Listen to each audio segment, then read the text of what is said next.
भारी बारिश से राहत और हल्की ठंड की शुरुआत के साथ आज की शाम हम कृषि दर्शन का कार्यक्रम लेकर हाजिर हैं। किसान भाइयों, मैं हूँ राकेश और मैं हूँ शंपा। स्वागत है आप ही के कार्यक्रम कृषि दर्शन में। जोहार। तो शंपा, आज हम लोग अभी जाड़ी की बातचीत तो कर ही चुके हैं। आज इसी के संबंध में कुछ खेती बाड़ी से जुड़ी बातें हम करेंगे, है ना? बिल्कुल, लेकिन उसके पहले हम अपने किसान भाइयों को दे देते हैं कृषि से संबंधित जानकारी कृषि समाचार के जरिए। तो देखिए किसान भाइयों, कृषि समाचार और कृषि से जुड़ी तमाम जानकारियाँ, मंडी का भाव, मौसम के मिजाज, हर चीज़ के बारे में लीजिए जानकारी। नमस्कार, कृषि समाचार में आपका स्वागत है। आपके साथ मैं हूं सपा गुलरेज। बहुराज्यीय सहकारी भूमि विकास बैंक की कोशिश है कि पैदावार में वृद्धि और उन्नत खेती को बढ़ावा देने के लिए किसानों को आर्थिक सहायता प्रदान की जाए। इसी उद्देश्य को लेकर झारखंड और बिहार दोनों राज्यों में द्वितीय हरित क्रांति को सफल बनाने के लिए किसानों को योजनाबद्ध तरीके से ऋण दिया जाएगा। आज के बढ़ते हुए महंगाई के दौर में बेहतर तरीके से खेती करने और बेहतर उपज पाने के लिए भी पूंजी निवेश करना पड़ता है। ये कोई जरूरी नहीं कि सब किसान सामर्थ्यवान हों। धन की कमी खासकर छोटे और सीमांत किसानों की तरक्की में बाधक है। इन्हीं बातों को ध्यान में रखते हुए बहुराज्यीय सहकारी भूमि विकास बैंक की ओर से झारखंड और बिहार के किसानों के लिए उनकी इच्छा और जरूरत के मुताबिक ऋण प्रदान करने की योजना बनाई गई है, ताकि द्वितीय हरित क्रांति की सफलता सुनिश्चित हो सके। केंद्र सरकार द्वारा लिए गए एक अहम फैसले के अनुसार अब स्वर्ण रेखा सिंचाई परियोजना को AIBP के तहत वित्तीय सहायता प्रदान की जाए। इस परियोजना से झारखंड सहित पश्चिम बंगाल और उड़ीसा के 3,33,000 हेक्टेयर भूमि के लिए सिंचाई की सुविधा मिल सकेगी। केंद्र सरकार के इस कदम से न सिर्फ झारखंड राज्य बल्कि पूर्वी भारत के सामाजिक और आर्थिक विकास को बढ़ावा मिलेगा। भारत सरकार से राशि प्राप्त होने के बाद इस योजना में त्वरित गति से कार्य आरंभ कर दिया गया है और आशा है कि निर्धारित अवधि में भारत सरकार की शर्तों के मुताबिक इसे पूरा भी कर लिया जाएगा। स्वर्ण रेखा सिंचाई परियोजना का काम पूरा हो जाने के बाद झारखंड राज्य सहित उड़ीसा, पश्चिम बंगाल के लगभग 3.5 लाख हेक्टेयर भूमि के लिए सिंचाई की सुविधा मिल सकेगी।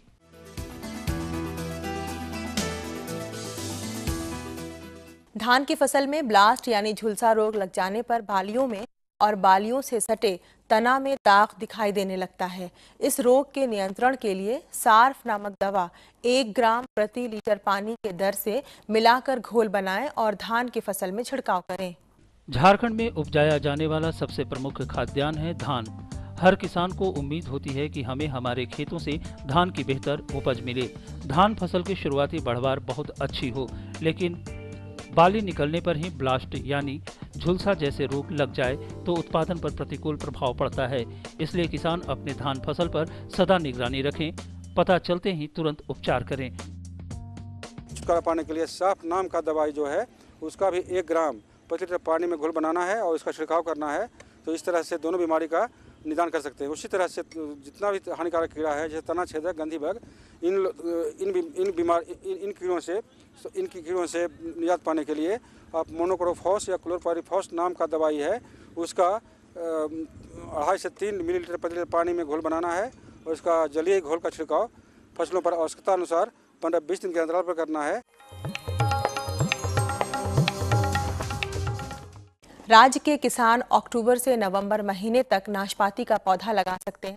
नाशपाती के लिए सबसे उपयुक्त समय है।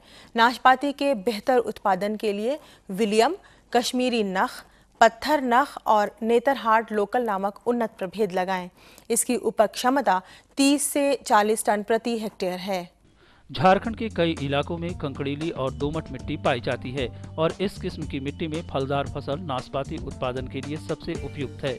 झारखंड के किसान नाशपाती की खेती से प्रति हेक्टेयर के हिसाब से साल भर में 30 से 40 हजार रुपये की अतिरिक्त कमाई कर सकते हैं। किसान नाशपाती से अत्यधिक उपज प्राप्त करने के लिए नाशपाती के उन्नत किस्म नेतरहार्ट लोकल, कश्मीरी नख, पत्थर नख और विलियम लगाएं। इन उन्नत किस्मों वाले नाशपाती की उत्पादन क्षमता 30 से 40 क्विंटल प्रति हेक्टेयर है। झारखंड में ऊपरी जमीन को टांड खेत कहा जाता है। टांड में पानी का ठहराव कम होता है, इस वजह से मिट्टी ज्यादातर सूखी और सख्त होती है। ड्राई लैंड बीडर उस कृषि उपकरण का नाम है जो सूखी और सख्त जमीन यानी टांड में फसल की निकौनी करने के काम में आता है। इसकी कार्यक्षमता 18 से 20 डेसिमल प्रतिदिन है।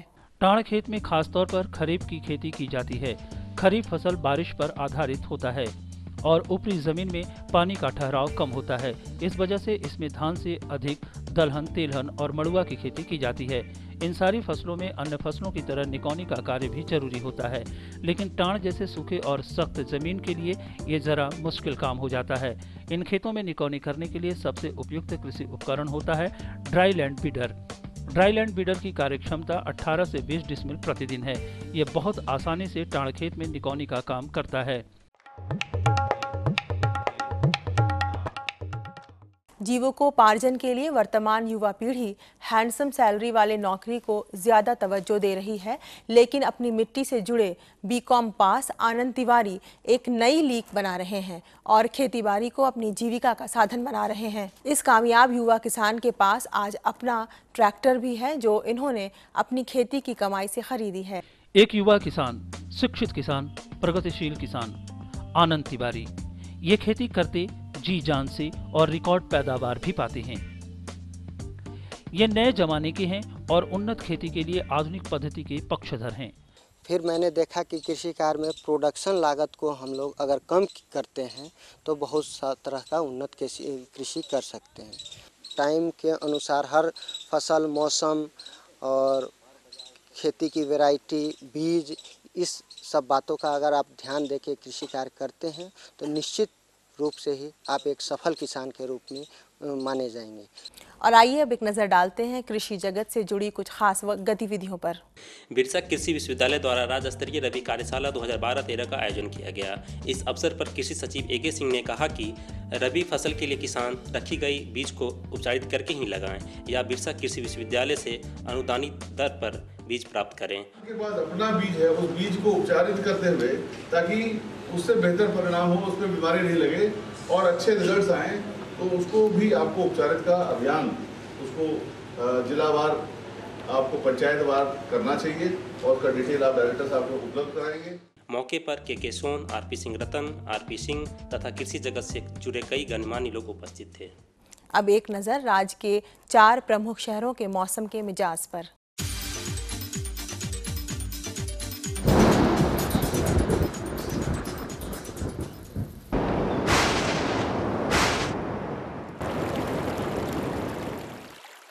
आज राज्य के 3 प्रमुख नगरों के 10 तापमान इस प्रकार हैं।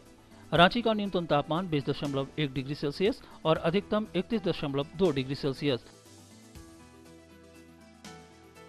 जमशेदपुर का न्यूनतम तापमान 25 डिग्री सेल्सियस और अधिकतम 32.5 डिग्री सेल्सियस। वहीं मेदिनीनगर का तापमान 23 डिग्री सेल्सियस और अधिकतम 33 डिग्री सेल्सियस। अब मंडी भाव में आइए नजर डालते हैं अनाजों के भाव पर।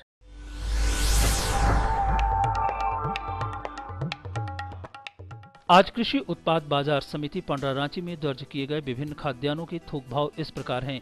चावल मोटा 1925 रुपये से 2125 रुपये, चावल मध्यम 2225 रुपये से 2325 रुपये, चावल उत्तम 2450 रुपये से 2700 रुपये, गेहूं 1360 रुपये से 1475 रुपये, चना 5000 रुपये से 5200 रुपये, दाल अरहर 6550 रुपये से 7150 रुपये, दाल मसूर 4250 रुपये से 4600 रुपये, दाल चना 5650 रुपये से 6200 रुपये, सरसों तेल 10,200 रुपये से 10,300 रुपये, चीनी 3,600 रुपये से 3,700 रुपये, आलू 1,325 रुपये से 1,425 रुपये और प्याज 950 रुपये से 1,050 रुपये प्रति क्विंटल रहा। कृषि समाचार में आज इतना ही। अगले दिन अगले अंक में फिर से मुलाकात होगी कुछ ताज़ा तरीन खबरों के साथ। तब तक के लिए दीजिए इजाजत। नमस्कार, जोहार। तो शंपा, कृषि समाचार तो हो गया है ना, मंडी का भाव भी जान लिए और तकनीकी जानकारियां भी ले ली। बिल्कुल बिल्कुल, मौसम के मिजाज की भी जानकारी हमारे किसान भाइयों ने हासिल कर ली है और इसका जरूर आप लाभ उठाएंगे। किसान भाइयों, हम कृषि दर्शन के आज के अंक में भी ढेर सारी बातें करेंगे। जैसा कि पहले ही आपको बताया, जाड़े के मौसम की कुछ खास बातें करेंगे, लेकिन इसके पहले हमें लेना पड़ेगा एक छोटा सा विराम। तो आप देखते रहिए कृषि दर्शन, हम मिलते हैं इस विराम के बाद। ये लो और बताओ। बस। अरे ये क्या भैया जी, बस इतनी सी रासायनिक खाद? किसानी छोड़ रहे हो क्या? किसानी नहीं, नादानी छोड़ रहे हैं। मिट्टी की जांच कराई है।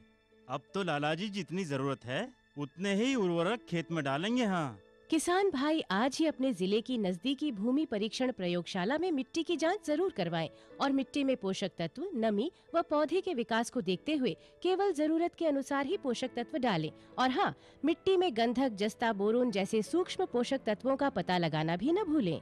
उर्वरक और जैविक खाद के सही उपयोग से भूमि का उपजाऊपन बनाए रखें, उत्पादकता बढ़ाएं, खर्चा घटाएं और बहुमूल्य विदेशी मुद्रा बचाने में भी सहयोग दें। और हाँ, धीमी गति से नाइट्रोजन उपलब्ध कराने वाले उर्वरकों जैसे नीम लेपित यूरिया को प्राथमिकता दें और यूरिया का पत्तों पर छिड़काव करें। अरे वाह, तू तो सचमुच समझदार हो गया रे। अधिक जानकारी के लिए संपर्क करें जिला कृषि अधिकारी या किसान कॉल सेंटर।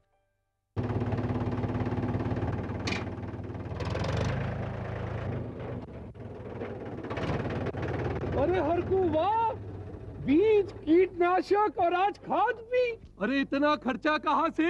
अरे खर्च की चिंता किसे है, मेरे पास है ये किसान क्रेडिट कार्ड। कार्ड? अरे बैंकों द्वारा जारी इस कार्ड से किसान उसकी सीमा तक की रकम कभी भी बैंक से निकलवा सकता है और खेती बाड़ी की सामग्री कभी भी खरीद सकता है। कर्ज के झंझट से भी छुटकारा और तो और बिजली के बिलों का भुगतान, डीजल इससे खरीदना और आसान हो गया है। तो हर को भैया एक कार्ड मेरे लिए भी। किसान क्रेडिट कार्ड के लिए नजदीकी बैंक से संपर्क करें और पाएं ढेर सारे लाभ। विराम के बाद स्वागत है आप सबों का आपके ही कार्यक्रम कृषि दर्शन में। जैसा कि हम पहले ही कह रहे थे कि जाड़े के मौसम से जुड़ी कुछ खास जानकारी आज हम आपको देने वाले हैं। तो और वो क्या वो बता ही दीजिए, मैं ही बताऊं? अच्छा चलिए ठीक है, मैं बताता हूँ। किसान भाइयों, आप जानते हैं कि जो हमारा झारखंड राज्य है, इसमें हमारे बहुत सारे किसान भाई इस समय फूलों की खेती कर रहे हैं। तो अगर आप फूलों की खेती करते हैं तो इस जाड़े के मौसम में जो फूल लगाए जाते हैं उनको लगाने के लिए क्या क्या आपको तैयारियां करनी पड़ेंगी, कौन कौन से उपाय करने पड़ेंगे, कौन कौन से फूलों का आप चुनाव करेंगे, चलिए इन सभी बातों की जानकारी आप हासिल कर ले तो कैसा रहेगा। बिल्कुल, और ये जानकारी देने के लिए हमारी विशेषज्ञ भी उपस्थित हैं। तो लेते हैं ये जानकारी हमारे विशेषज्ञ डॉक्टर पूनम होरो से। तो डॉक्टर साहिबा, सबसे पहले आपका हमारे कार्यक्रम में स्वागत है। किसान भाइयों, आपको बहुत बहुत जोहार।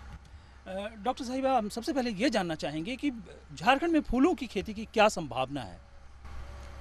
जैसा कि हम जानते हैं, झारखंड की जलवायु जो है फूलों की खेती के लिए काफ़ी उपयुक्त है जी। खासकर जितने भी फूल हम देखते हैं, जितने जो मौसमी फूल हैं या पेरेनियल, जितने भी जो साल भर रहते हैं, सारे फूलों की खेती के लिए काफ़ी उपयुक्त है।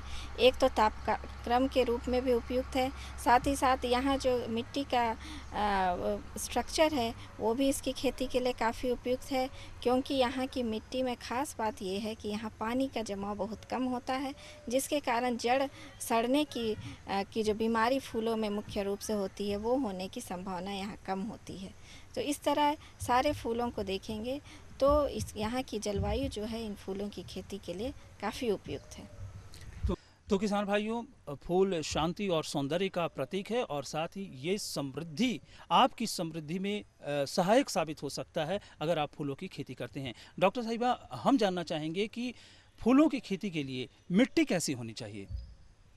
फूलों की खेती में देखिए, मिट्टी का जो है चुनाव, ये मुख्य रूप से ऊपरी मिट्टी, जो ऊपरी भूमि बोलते हैं, और जिसमें सब्जियों की खेती खास पर करके की जाती है, जैसे अपलैंड जो होता है ऊपर की भूमि, या टार भूमि, या उससे नीचे जो मिडलैंड होता है, उसमें भी हम फूलों पानी से कर सकते हैं। एक बात ध्यान में रखना है कि पानी का जमाव कहीं नहीं हो। अगर ऐसा सिचुएशन कहीं है तो आराम से आप मिट्टी को काट दें या नाली बना दें, ताकि पानी जो है वो आसानी से निकल जाए। क्योंकि ये जो हम व्यावसायिक फूलों की बात करते हैं, उसमें कुछ फूल ऐसे होते हैं जो कि सालों भर रहते हैं खेत में। तो उस समय में जब बरसात कंटिन्यूअस पड़ता है, ऐसे समय में थोड़ा सा सावधानी बरत कर या प्रिकॉशन लेकर हम आराम से फूलों की खेती कर सकते हैं। और हम देखेंगे कि बाकी जो मौसमी फूल है वो मुख्य रूप से जाड़े के समय लगते हैं, और जाड़े के समय में जल जमाव की जो समस्या होती है उतनी ज़्यादा नहीं होती है। तो ये जो मौसम, जो आने वाला मौसम है, इन खेती के लिए काफ़ी उपयुक्त है।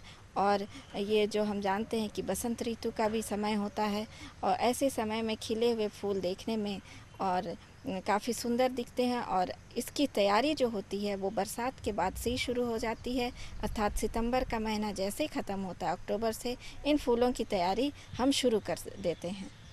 मैम, अगर किसान व्यावसायिक फूलों की खेती करना चाहते हैं तो अभी जाड़े के मौसम के लिए कौन कौन से फूल अनुकूल हैं?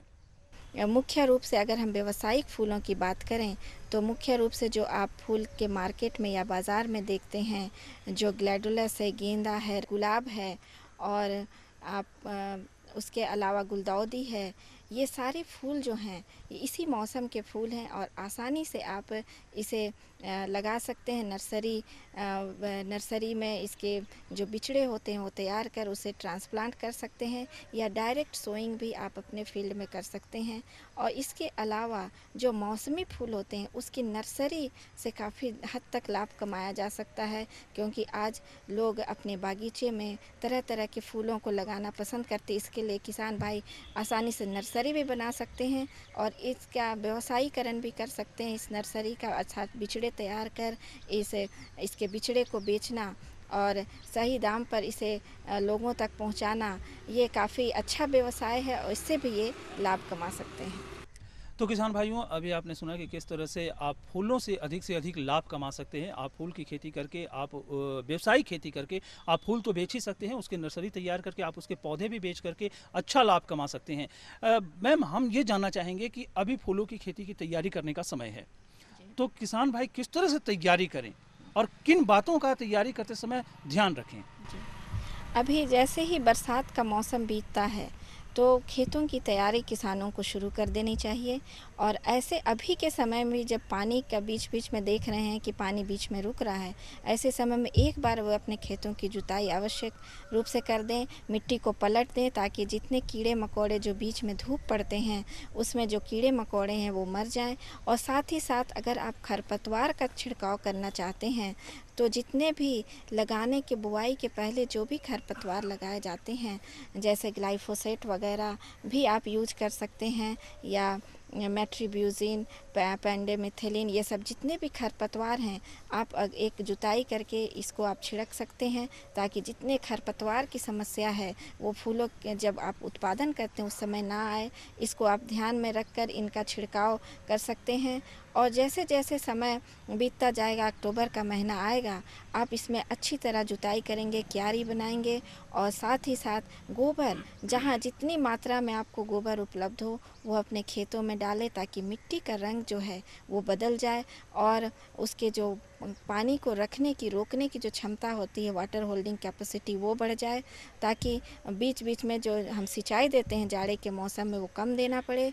और साथ ही साथ अगर चाहे तो ज़मीन के उपचार के लिए आप लिंडेन, गैमेक्सिन या चूने का भी जो छिड़काव होगा तो आप फर्स्ट जुताई या दूसरी जुताई, पहली जुताई नहीं तो दूसरी जुताई में आप इन सारी चीज़ों को उसमें डाल दें और प्रॉपरली मिक्स करें। इतना करने के बाद फिर लगाने की आप तैयारी करें। और साथ ही साथ अगर कोई बिचड़े वाले फूल हैं जैसे गेंदा, जिसे आपको जाड़े में लगाना है तो बिचड़ा तुरंत गिरा दें। अगर आपने नहीं गिराया है तो बिचड़ा तुरंत गिरा दें और उसे आप उस समय आप आज से 20 दिन के बाद उसकी रोपाई करें और जो इसका उचित मौसम है इस मौसम में आप इसका लाभ ले सकें। खुशबू की फुहार में, स्वाद की बहार में, तरक्की की तानों में, खिलती मुस्कानों में, हरे भरे पौधों में, बड़े बड़े सौदों में, मधुर भिनभिनाहट में, खुशियों की आहट में। NHM बागवानी मिशन, हमारी चाहत, आपकी मुस्कुराहट। सुबह के साथ ही शुरू होता है जीवन का कारोबार। पशुधन है मानव के लिए जीवन का आधार। संपूर्ण पौष्टिकता का गुण लिए दूध सदियों से मानव आहार का हिस्सा रहा है। सरकार पशुपालकों के कल्याण और विकास के लिए पशुधन की गणना करा रही है। पशु गणना कर्मचारी 15 सितंबर से 15 अक्टूबर के बीच आपके घर आएंगे। अपने पशुधन की सही जानकारी देते हुए गणना कर्मचारी से सहयोग करें। पशु गणना का प्रयास, पशुपालकों का विकास। वाह शंपा, ये तो बहुत अच्छी जानकारी और रही जो है ना। फूल है ना वो हाँ। मुझे बहुत पसंद है, और किसे पसंद नहीं। हाँ, बिल्कुल, अगर बिल्कुल। आपने इस जानकारी का सही उपयोग किया और भविष्य में करने वाले हैं तो आपको काफी फायदा होगा। बिल्कुल बिल्कुल किसान भाइयों, आप इसकी मदद से अपनी आर्थिक स्थिति में काफ़ी सुधार ला सकते हैं।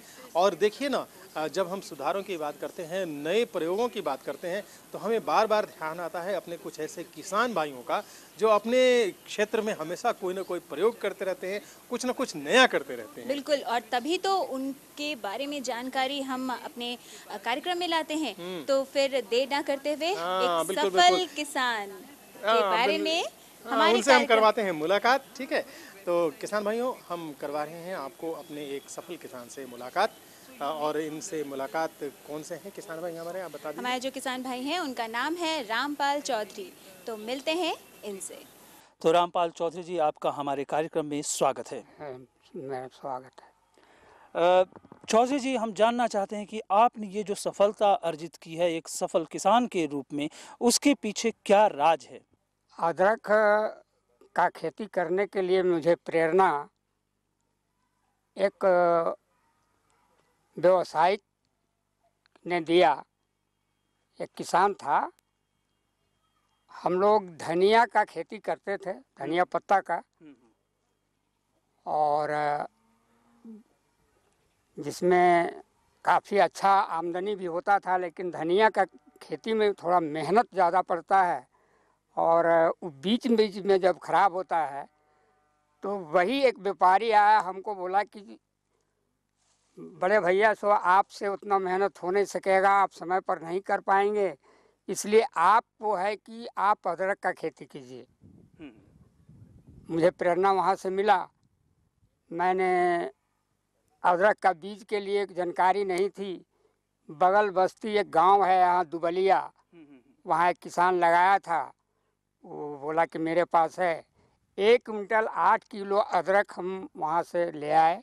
उस समय अदरक का कीमत था मात्र 4 रुपये किलो जी। वो किसान से लगाव था, मैं पैसा नहीं दिया, बिना पैसे के ला करके अदरक को लगाया। अदरक को मेहनत करके हमने देखा कि एक ऐसा खेती है कि समय पर अगर हम नहीं बेच पाते हैं तो जब इच्छा हो तब बेच सकते हैं। बाजार आया, मिला तो बेच दें, अन्यथा रोक सकते हैं। इसका पुराना जो बीज है वो जस का तस रखा हुआ रहता है, और जो नया फल बैठता है, फसल उसमें उगता है, वो अलग से आमदनी है। और बरसात के मौसम में खास करके झारखंड के अंदर में अदरक की खेती बहुत ही फायदेमंद है। इसके लिए यहाँ के किसानों को चाहिए कि अदरक का खेती करें और ढंग से करें। कभी कभी बाज़ार तो इसका इतना बढ़िया था, 1-2 साल पहले की बाज़ार की बात मैं करता हूँ कि 60 रुपये केजी अदरक बिक रहा था। लेकिन अगला साल के बाद थोड़ा दाम गिरा है। अभी के बाज़ार में अदरक 40 रुपये किलो होलसेल में बिक रहा है। तो इसलिए अगर लोग मेहनत करेंगे, अच्छे ढंग से मेहनत करेंगे, तो यहाँ का किसान को, झारखंड का किसान को आगे ले जाने में अदरक का भूमिका बहुत अच्छा रहेगा। ऐसा मेरा सोच है। और सभी किसान भाइयों से मैं ऐसा कहना चाहता हूँ कि आप करें। इसमें रख रखाव, घास खरपतवार जो है वो निकौनी की आवश्यकता बहुत ज़्यादा तो नहीं, लेकिन ऐसे वक्त पर पड़ता है कि लोगों को रोपने का भी ज़रूरत खेत में पड़ता है धान का, और इधर अदरक में इसमें थोड़ा सा परिश्रम तो ज़रूर है, लेकिन इससे फ़ायदा भी है कि 25-20 मिल में अगर अदरक का खेती आदमी कर लेता है तो उसको आराम से है कि 15-20-25 हज़ार रुपया नेट मुनाफा मिलेगा। ऐसा मेरा कहना है, ऐसा मैं करता हूँ। ज़्यादा खेती तो मैं बहुत ज़्यादा विस्तार पूर्वक नहीं करता हूँ, थोड़ा ही मैं करता हूँ, लेकिन ढंग से करता हूँ। अभी नेट के अंदर लगा हुआ है अदरक, नेट के अंदर भी है। इसलिए मैं खास करके कहूँगा कि अदरक का खेती एक साइड खेती है। जो खेत आपका पड़ती रहता है, घास रहता है, घास रखते हैं, उस पर आप अदरक का खेती करें, इससे आपका भी फायदा होगा। और इस खेती को करते हुए हम अपने आप को साइड में धान का खेती कर लेते हैं और अदरक कबाड़ कर या आलू वगैरह भी लगा लेते हैं। तरह तरह का खेती होता है, लेकिन बरसात में मौसम में इस पर है कि ज़्यादा बर्बाद होने का, कीड़ा मकोड़ा लगने का। आज तक तो हम कोई दवा का यूज नहीं किए हैं, सिर्फ गोबर खाद उसको सही देते हैं, उपचारिक बीज लगा देते हैं और उसमें किसी भी प्रकार का दवा का ज़रूरत नहीं पड़ा है और उपज अच्छा है।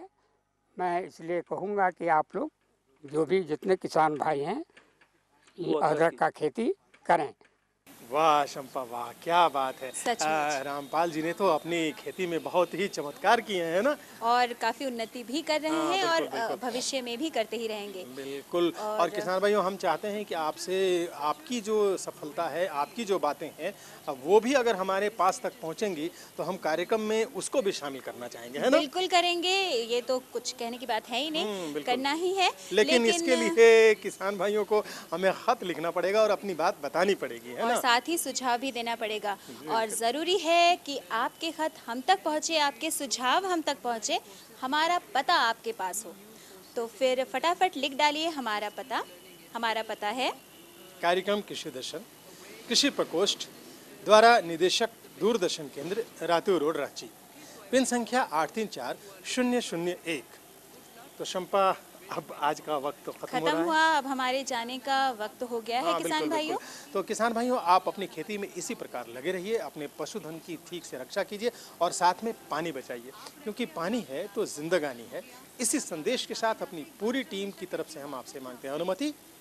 जोहार। नमस्कार, जोहार।